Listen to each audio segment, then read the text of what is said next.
I will never forget when I learned in university the importance of writing a good introduction. My teacher said that a good introduction can make up for a bad essay. At the time, I didn't really believe her, but it's true. You want to put your best foot forward, so pick the most amazing sentences that you can come up with and put those first. The first thing that you want to do with your introduction is hook the reader. You want to get their attention. You want to make them think that your paper is important and they should want to read the rest of your paper.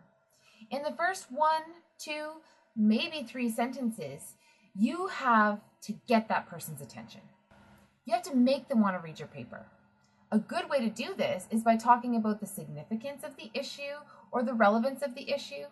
Oftentimes, statistics that are shocking or that show the number of people affected by something are a good way to start. If you don't have statistics, you can talk about how big of an impact your issue has on people's lives. Don't summarize the assignment expectations. I don't know where I picked this up. I think it was in high school, but when I first started university, I used to look at the assignment instructions from the teacher and actually try and summarize that in the introduction. Now that I've marked so many essays, I can tell you how ridiculous that is. The teacher wrote the assignment expectations. They know what those are, and they probably don't want to read 80 to 100 versions of a summary of their assignment expectations. Instead, use your introduction to get them interested in your paper. You want to stand out from the rest of the people in your class. Do write to your audience. Now, in order to figure out who your audience is, you might need to ask your teacher what their expectations are, or you might need to take a look at the journal that you're writing to or the funding body. If you know your audience, then you know the kinds of things that you might need to introduce in your paper, the kinds of things that might be expected in an introduction, and the kinds of things that might not be.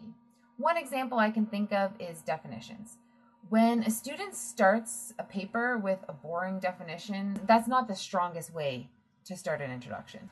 Now, it's possible that you might need to define something in your essay, but just the definition of that is probably not the best thing to put in your introduction. You might want to put that a little bit later in your paper. Oh my gosh, okay, this one you might want to check with your teacher, but don't say the purpose of this paper is. Can you imagine being the teacher and reading the purpose of this paper is a million freaking times as they go through the paper? When I was in university, I was taught that it's a higher level of academic writing to make your purpose clear in the introduction without using the phrase, the purpose of this paper is, the significance of the issue is, the relevance of the issue is. Yeah, you can be a lot more concise than that. Which brings me to the next point. You do want to be concise in your introduction. Really long introductions start to get a little bit of overkill, a little boring. Your introduction should hook the reader's attention quickly. It should give the reader an idea of what your paper is going to be about, and then it should end and you should get into your paper. If your introduction is a page long or even 3/4 of a page long, that's probably too long. If it's half a page long, you're borderline too long. If it's a little bit less than half a page long, you're probably in the right sort of realm. Do make sure you find out your teacher's expectations for the paper and for the introduction, because you want to make sure that you're meeting those. In your introduction, you do want to make sure that the direction of your paper is clear. If you're writing a persuasive essay, it is essential that I know what the issue is before I get to the end of the introduction. If you're writing a research proposal or paper, by the end of the introduction, I should know how important your topic is and the general problem that you're addressing. Now, I'm not talking about the 2-part problem statement that comes at the end. I'm talking about the more general problem statement that you'll see in a well-written introduction.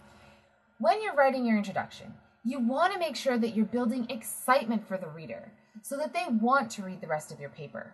If it's a published paper, the person's not going to read the rest of your paper if you don't have a good introduction.